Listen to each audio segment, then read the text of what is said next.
یہ بہت طاقتور عمل ہے، بہت طاقتور، بہت لاجواب عمل ہے۔ گھر میں نحوست ہے، بے برکتی ہے، جھگڑے نفرت ہیں، شیطانی وساوس اور ایک دوسرے پہ بے اعتمادی ہے، جو بھی عمل کرے گا اس کا گھر بابرکت، پرسکون، خوشیوں کا گہوارہ، ہر جگہ سکھ سکون، آپس میں محبت، پیار، خوشبو، مہک، اور یہ طلسماتی دنیا اور عملیاتی دنیا کا حیرت انگیز عمل ہے جس سے آپس میں محبت نہ ہو، نفرت ہو، بے چینی ہو اور خامخواہ بدگمانیاں ہیں، یہ ساری چیزیں انشاءاللہ ختم ہو جائیں گی۔ آپ جہاں بیٹھے ہیں پوری دنیا میں، تو کس وقت پوری دنیا ہمارے ساتھ ہے، پوری دنیا میں جہاں بیٹھے ہیں آپ اپنا سر پر اپنے دائیں ہاتھ رکھیں گے، اپنا دائیں ہاتھ الحق والولی، آمین۔ اب اسی ہاتھ کو اپنے ماتھے پیشانی پر رکھیں گے، پیشانی پر رکھ کر آپ پڑھیں گے یا شہید یا حسیب، یا شہید یا حسیب، یا شہید یا حسیب، یا شہید یا حسیب، آمین۔ آپ نے محسوس کیا کہ اکثر کہا جاتا ہے کہ پیشانی میں بخت ہوتا ہے، اکثر کہا جاتا ہے پیشانی میں نور ہوتا ہے، اکثر کہا جاتا ہے اس پیشانی سے ماتھا ہے اس کا، بھئی اس کا اپنا مقدر ہے۔ یہ جو آپ نے ہاتھ رکھا ہے نا سر پہ، الحق والولی پڑھا ہے، اوپر سے آنے والی رحمتیں، برکتیں، محبتیں آپ کے جسم میں ایسے رگ رگ میں چلی گئی، اور آپ نے جو پیشانی پہ رکھا ہے نا یہ یا شہید یا حسیب پڑھا ہے، یہ پیشانی کے اوپر بخت، مقدر، برکت جو آپ کو دیکھے، آپ کو محبت، پیار، الفت اور آپ کا احترام، آپ کا وقار، آپ کی شان و شوکت۔ اب تیسرا عمل یہی ہے، گردن کے پیچھے دایاں ہاتھ رکھیں، گردن کے پیچھے دایاں ہاتھ رکھیں اور پڑھیں یا معز یا غالب ہو، یا معز یا غالب ہو، یا معز یا غالب ہو۔ سر جھکا کے گردن کے پیچھے ہاتھ رکھیں اور پڑھیں یا معز یا غالب ہو۔ اس کا معنی ہے اے عزت دینے والے، اے غلبہ دینے والے، مجھے ہر جگہ عزت عطا فرما، یا معز یا غالب ہو، آمین۔ اب یہی دایاں ہاتھ ناف کے اوپر رکھیں گے، ناف کے اوپر رکھیں گے، کیوں؟ اس کی ایک وجہ ہے، اب آپ محسوس کریں ناف کے اوپر یہ دایاں ہاتھ رکھ کے آپ جو الفاظ پڑھ رہے ہیں اس کے معنی میں آپ کھوئیں گے، آپ حیرت انگیز طور پہ اس کے تجربے دیکھیں گے۔ آپ ناف کے اوپر یہی ہاتھ رکھیں اور پڑھیں یا رقیب یا حاکم، یا رقیب یا حاکم، آمین۔ یہ آپ کے تن من میں سے، آپ کے انگ انگ میں سے بیماریاں، غصے، جذباتی کیفیتیں، گناہ، ٹکراؤ، نفرتیں، یہ اللہ کا نام نکال رہا ہے۔ آپ کے انگ انگ، آپ کے من میں سے یہ چیزیں نکل رہی ہیں۔ اب یہی ہاتھ اپنے دائیں گھٹنے پر رکھنا ہے، وہیں بیٹھے بیٹھے دائیں گھٹنے پر یہ ہاتھ رکھنا ہے اور پڑھنا ہے یا حافظ ہو یا کریم ہو، یا حافظ ہو یا کریم ہو، آمین۔ آپ کے جسم کے ایک ایک جوڑ جوڑ کے اندر اللہ کا نام پہنچ رہا اور جوڑ جوڑ سے بیماری، دکھ، نفرت، جادو، اثرات نکل رہے ہیں۔ اور ایک بات بتاؤں، آخری عمل کرنے سے پہلے آج کے اس پیکج کا ایک عمل ہے، اس سے پہلے ایک بات بتاؤں، یہ روح کی دنیا، عملیات کی دنیا، یہ وظائف کی دنیا ہم چھوڑ چکے ہیں، اس کے حوالے ہمارے پاس نہیں ہیں، اس کے ثبوت ہمارے پاس نہیں ہیں۔ میں جب لاتا ہوں یہ چیزیں تو ناواقفیت کی وجہ سے کہتے ہیں یہ کہاں لکھا ہوا ہے؟ یہ ہمارے اکابر کی کتابوں میں لکھا ہوا ہے اور سند کے ساتھ لکھا ہوا ہے اور ثبوت کے ساتھ لکھا ہوا ہے، پڑھتے ہی نہیں ہے، تلاش ہی نہیں کرتے۔ میں فقیر آدمی ہوں، سارا دن اپنے بڑوں کی کتابوں سے، یعنی ہماری بڑوں کی کتابوں سے مراد قرآن، حدیث اور اکابر کی جتنی بھی، یہ ہماری اصل پہلی کتاب کیا ہے؟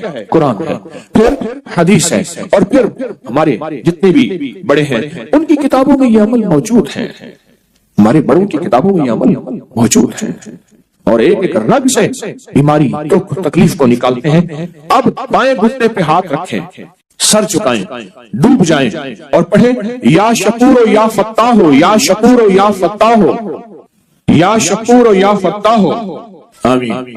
اب آپ نے دونوں ہاتھ سامنے کرنے ہیں جیسے دعا کے لیے، ان ساری چیزوں کو جو پڑھے پھونک مارے اور اپنے ہاتھ ایسے جھاڑیں جیسے کسی چیز کو جھاڑتے ہیں، اس تصور کے ساتھ سب تکلیفیں، سب بیماریاں، سب علتیں جھڑ گئیں، سب ذلتیں جھڑ گئیں، سب جادو جنات، سب تکلیفیں، سارے حالات، ساری تختیاں جھڑ گئیں، ساری پریشانیاں جھڑ گئیں۔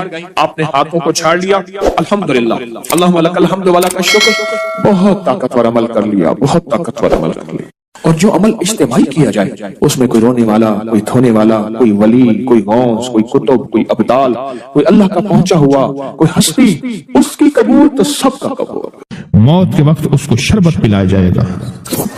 میں کہ اگر یہ لوگ رجب میں ایک روزہ بھی رکھ لیتے کہ قیامت ہوگی تو پکار مچے گی، رجب کے ماننے والے کہاں ہیں؟ اور آقا نے فرمایا جنت میں ایک محل ہے، اس میں سوائے رجب میں روزہ رکھنے والے کے کوئی داخل نہیں ہوگا۔ اور آپ نے فرمایا جنت میں ایک نہر ہے، اس نہر کا نام رجب ہے، اس کا پانی دودھ سے زیادہ سفید ہے اور برف سے زیادہ ٹھنڈا ہے اور شہد سے زیادہ میٹھا ہے، اور جو رجب میں چاہے ایک روزہ بھی رکھ لے اللہ اس نہر کا پانی اسے پلائے گا۔ یہ غصے کو ٹھنڈا کرنے والی چیزیں بتا رہا ہوں۔ ابو درداء رضی اللہ تعالیٰ عنہ نبی کریم صلی اللہ تعالیٰ علیہ وسلم کا ارشاد، جو رجب میں ایک روزہ رکھے اور اس نے اپنی تمام عمر روزے رکھے، چاہے تمام عمر روزے رکھے اور شب بیداری کرے، اللہ کی عبادت گزاری، اگر اس نے رجب میں ایک روزہ رکھ لیا آسمان سے ندا کی جاتی ہے، اے اللہ کے ولی امت عظمیٰ کی خوشخبری سن، موت کے وقت اس کو شربت پلایا جائے گا، جنت کا شربت پلایا جائے گا، وہ سیراب مرے گا، قبر میں سیراب حاصل ہوگا اور اس سے سیراب نکلے گا، قبر کی پیاس سختی سے بچ جائے گا، موت کی پیاس اور سختی سے بچ جائے گا۔ اور یہ فرمایا یہ کرامت صرف آقا کی امت کو ملی ہے۔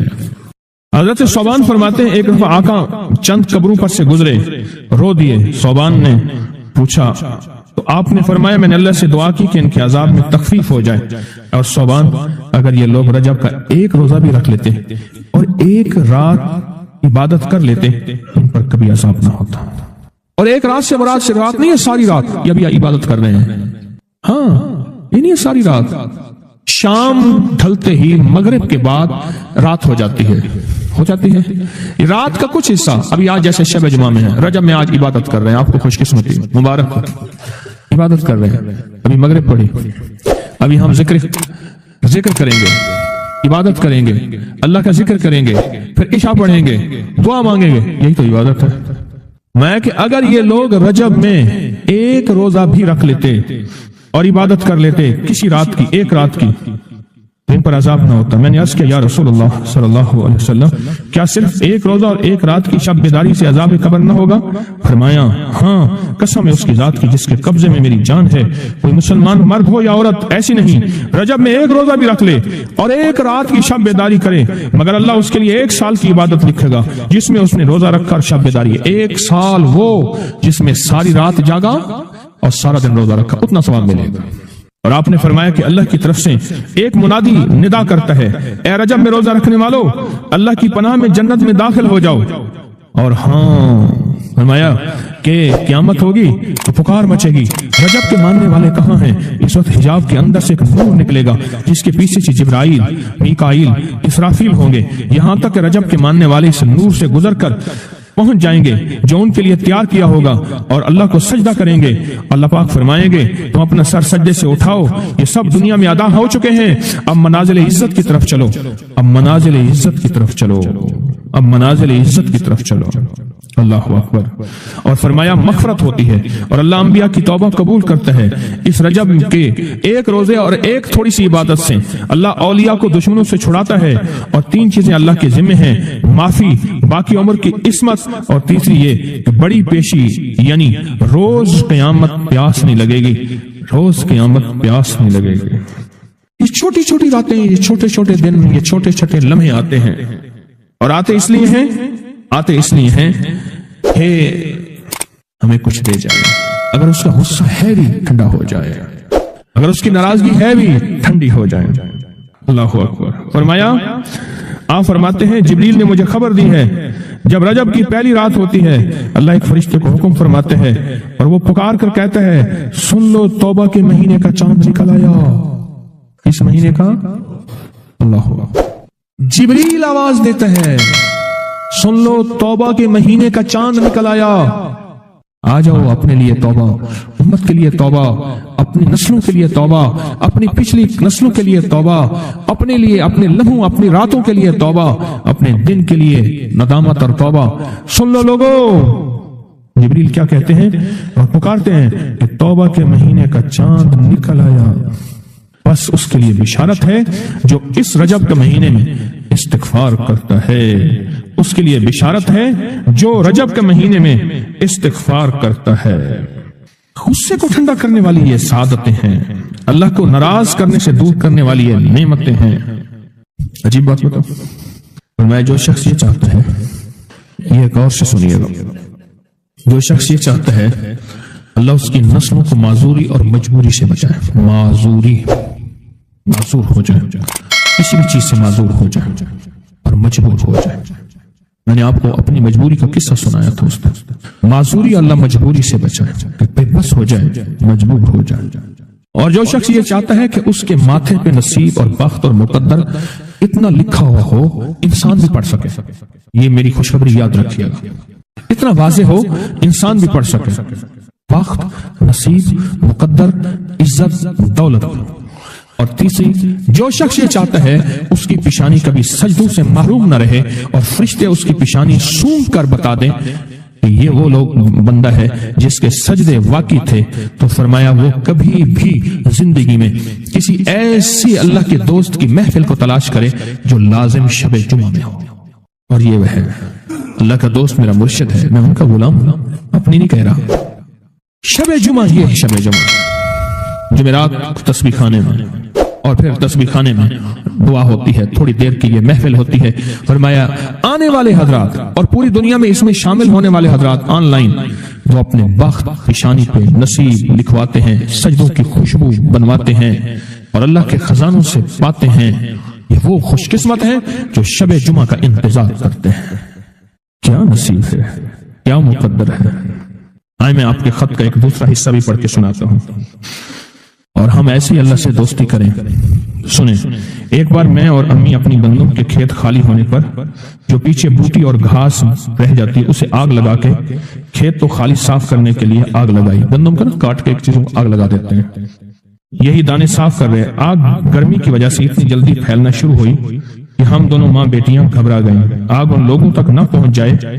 ہم نے فوراً آگ کو واسطہ دینا شروع کر دیا، اے آگ تجھے حضرت ابراہیم کا واسطہ، جس طرح ان کو نمرود نے آگ میں ڈالا تھا اور ٹھنڈی ہو گئی تھی، اور بالکل اسی طرح ہم تجھے واسطہ دیتے ہیں اس اللہ کا جس کے ابراہیم پیغمبر ہیں، تو بھی ٹھنڈی ہو جا۔ ہمارا مقصد کسی کو نقصان پہنچانا نہیں، تو بھی اتنی ہی جلدی ٹھنڈی ہو جا۔ اچانک پورے کھیت کی آگ بجھ گئی، حیران ہو گئے، پورا کھیت شروع سے بھڑک رہا تھا۔ رحمت جوبن پہ آئی اور پریشانی ختم ہو گئی۔ ایک صاحب میرے پاس آنے لگے، ہمارے گھر کی دوسری تیسری گلی میں ان کا گھر تھا، تو ان کی بڑی ہمشیرہ تھی، بہت نیک تھی، بوڑھی ہو کے فوت ہوئی، شادی بھی نہ ہو سکی، تو وہ پڑھاتی تھی بچوں کو، تو میں ان کے ہاں جاتا تھا، پڑھتا نہیں تھا، جاتا تھا۔ ہمارا ایک بچہ ہوتا تھا، کبھی اس کی تختی دینے، کبھی اس کا قاعدہ دینے میں جاتا تھا۔ یہ جب بھی غسل خانے میں ہوتے تھے اندر سے گانے کی آوازیں آ رہی ہوتی تھی۔ اللہ نے ایک نظام بدلا، بہت سالوں کے بعد تسبیح خانے کی نسبت ملی، اور تسبیح خانے کی نسبت کے بعد ہر وقت ذکر ہے۔ میں نے ایک دفعہ کہا، میں نے کہا آپ گاتے ہوئے جو ہے غسل خانے میں گاتے تھے، ایسی آنکھیں کھول کے لگے کہ مرشد واقعی آپ کو کشف ہوتا ہے۔ میں وہ کشف نہیں ہے، میں تیری ہمشیرہ کے پاس کبھی تختی دینے آتا تھا، فلانی پڑھتا تھا کہ ہاں، میں کہ تجھے گاتا ہوں میں دیکھتا تھا، اور میں کہتا تھا یا اللہ اندر تو ساری ظلمت ہوتی ہے اور یہ اندر گاتا ہے۔ کہنے لگا، رونے لگا، کہنے لگا بس وہ میں اب تک بھی گاتا تھا، لیکن جب سے تسبیح خانے کی نسبت ملی اور جب سے تسبیح خانے کی، اب تو میری زبان ہے اور کوئی پل ایسا نہیں کہ اس کا نام نہ ہو، اس کی یاد نہ ہو، کلمہ درود نہ ہو، ذکر استغفار نہ ہو، کوئی مسنون دعا نہ ہو، کوئی وظیفہ نہ ہو، کوئی ورد نہ ہو۔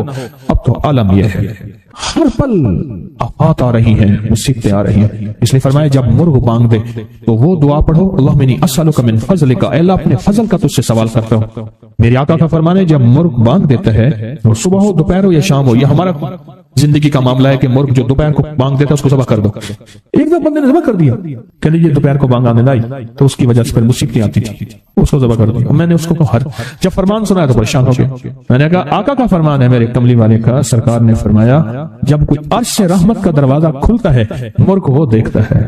رحمت جب بھی کھلتی ہے مرغ، اس لیے میں گدھے کی آواز ہو، گدھے کی آواز تو اس پہ اعوذ باللہ من الشیطان الرجیم پڑھو، میں وہ جس وقت عذاب کا، بلا کا، مصیبت کا دروازہ کھلتا دیکھتا ہے وہ پڑھتا ہے۔ مرغ کی بانگ میں تو اللہ کا فضل مانگو، اللہ کا فضل۔